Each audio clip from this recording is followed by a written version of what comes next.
कालका गांव, जहां हर शाम सूरज ढलते ही चौपाल पर गांव की धड़कनें गूंज उठती थीं। ये गांव अपनी सादगी और प्राकृतिक सुंदरता के लिए जाना जाता था, पर इसकी गहराइयों में सदियों से एक प्राचीन और भयावह किंवदंती सांस ले रही थी। काली गुफा और उसके भीतर छिपा सोने का मायावी पहाड़। इस किंवदंती ने अनगिनत पीढ़ियों को अपनी ओर खींचा था, पर कोई भी इसकी सच्चाई जानने की हिम्मत नहीं कर पाया था, क्योंकि कहा जाता था कि ये खजाना केवल धन नहीं बल्कि भ्रम, वासना और अंततः तबाही लाता है। जो इसे पाने की कोशिश करता है उसे अपने माया जाल में फंसा लेता है। गांव में इसे कालरात्रि का खजाना भी कहा जाता था, क्योंकि अक्सर पूर्णिमा की रात को जब गुफा से एक अजीब सी रोशनी निकलती थी तो कुछ गांव वाले अदृश्य आवाजें सुनने का दावा करते थे। उस दिन भी चौपाल पर लोग इकट्ठा थे। सूरज का आखिरी रंगीन प्रकाश धीरे धीरे पहाड़ी की ओट में छिप रहा था और उसकी जगह एक अजीब सी उदासी और घना अंधेरा ले रहा था। हवा में ठंडक घुल रही थी और दूर जंगल से आती सियार की रहस्यमयी आवाजें और उल्लुओं की भयानक बोली माहौल को और डरावना बना रही थी, जैसे वे किसी आने वाले खतरे की सूचना दे रहे हों। आग की लपटें नाच रही थीं, उनकी रोशनी में हर चेहरे पर एक अलग कहानी लिखी जा रही थी। कोई आशा की, कोई निराशा की और कोई छिपी हुई महत्वाकांक्षा की। हर चेहरे पर एक अजीब सी बेचैनी थी, मानो वे किसी अनहोनी का इंतजार कर रहे हों या किसी अदृश्य शक्ति के प्रभाव में हों। एक कोने में हरिया बैठा था, 30 साल का एक मेहनती किसान। उसकी फटी पुरानी धोती उसकी गरीबी की कहानी कहती थी, पर उसकी आंखों में एक अजीब सी चमक थी, लालच की चमक, एक बेहतर भविष्य की उम्मीद की चमक। वो गरीबी से आजादी चाहता था, एक ऐसा सपना जो उसे रातों को सोने नहीं देता था, जो उसके हर विचार पर हावी था। उसने अपने खून पसीने से जमीन सींची थी, पर गरीबी उसके पीछे साए की तरह चलती थी। आज उसकी आंखों में एक नई रोशनी थी, एक ऐसी आशा जो उसे किसी भी कीमत पर हासिल करनी थी। उसके मन में एक स्पष्ट तस्वीर थी, सोने के ढेर, एक नया घर और उसके बच्चों के चेहरे पर कभी न मिटने वाली खुशी। उसके ठीक बगल में शांति बैठी थी, 25 साल की एक युवती। उसकी सुंदरता के साथ साथ उसकी तेज तर्रार बुद्धि और आत्मविश्वास भी गांव में चर्चा में था। वह केवल सुंदर ही नहीं बल्कि चालाक और महत्वाकांक्षी भी थी, पर उसकी मुस्कान में कुछ ऐसा छिपा था जो केवल वही जानती थी। एक गहरी कुटिलता, एक गुप्त योजना जो इस मायावी खजाने से जुड़ी थी। शांति इस गांव के छोटी सोच और पितृसत्तात्मक नियमों से घुटन महसूस करती थी। वह कुछ बड़ा करना चाहती थी, कुछ ऐसा जो उसे इस गांव की सीमाओं से परे ले जाए, एक ऐसी शक्ति हासिल करे जो उसे किसी पुरुष के अधीन न रखे। उसकी महत्वाकांक्षा उसके भीतर एक आग की तरह जल रही थी और इस आग को बुझाने का एकमात्र तरीका उस खजाने को हासिल करना था।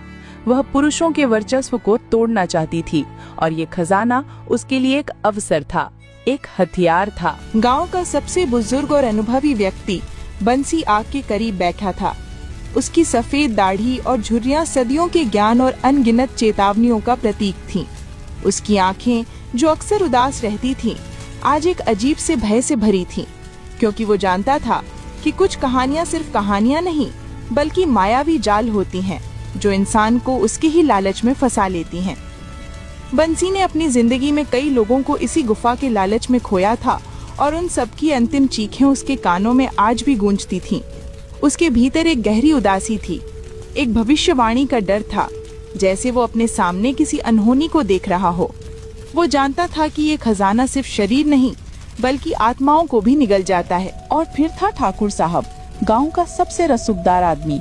उसकी मूंछों पर ताव, उसकी रौबदार आवाज और उसकी आंखों में दिखने वाली सत्ता की भूख, सब ये बताते थे कि वो गांव का निर्विवाद राजा है। वो किसी भी कीमत पर अपनी ताकत और प्रभाव को बनाए रखना चाहता था और ये मायावी खजाना उसके लिए अपनी सत्ता को और मजबूत करने का एक स्वर्णिम अवसर था। ठाकुर साहब को लगता था कि गांव में हर चीज पर उसका अधिकार है और ये खजाना भी इससे अलग नहीं था। वो इसे अपनी जागीर मानता था, जिसे कोई और छूने की हिम्मत भी नहीं कर सकता था। उसके लिए ये केवल धन नहीं बल्कि अपने प्रभुत्व को स्थायी बनाने का एक साधन था। वो जानता था कि अगर ये खजाना उसके हाथ लग गया तो कोई उसे चुनौती नहीं दे पाएगा। बंसी काका, ये सोने का पहाड़ वाली बात सच है या बस गांव वालों की बनाई कहानी? मैंने सुना है कि जंगल के उस पार काली गुफा में एक ऐसा खजाना है जो गांव की सारी गरीबी मिटा सकता है। हरिया के हाथ कांप रहे थे। उसके माथे पर पसीने की बूंदें थीं। वो अपने सूखे होठों को जीभ से गीला करता है। उसकी नसें फड़क रही थी। उसे लगा कि ये गुफा उसे बुला रही है, उसके सपनों को पूरा करने का वादा कर रही है। हरिया, ये कहानी मेरे बाप दादों से चली आ रही है। मेरे परदादा ने भी इसकी बात की थी और मेरा अपना भाई भी इसी के लालच में खो गया। काली गुफा में खजाना तो है पर उसे पाने की कीमत कोई नहीं जानता। जो भी उस गुफा में गया कभी वापस नहीं आया। वे सिर्फ पत्थर बन जाते हैं। उनकी आत्माएं गुफा में भटकती रहती हैं। वो रुकता है और आग की लपटों की ओर देखता है। उसकी आंखों में डर और रहस्य का मिश्रण था, जैसे वो अपने सामने किसी बुरी आत्मा को देख रहा हो। उसकी आवाज में एक गहरी चेतावनी थी, एक निराशा। गुफा शापित है हरिया, शापित। वो सिर्फ दौलत नहीं देती, वो तुम्हारी आत्मा भी छीन लेती है। तुम्हें मायावी भ्रम में फंसाकर हमेशा के लिए अपना गुलाम बना लेती है। ऐसा कहा जाता है कि गुफा के भीतर प्राचीन आत्माएं निवास करती हैं जो लालची इंसानों का इंतजार करती हैं। बंसी को अपने भाई की अंतिम चीखें याद आती हैं जो हवा में घुल गई थीं और उसे लग रहा था कि ये इतिहास फिर दोहराया जाएगा।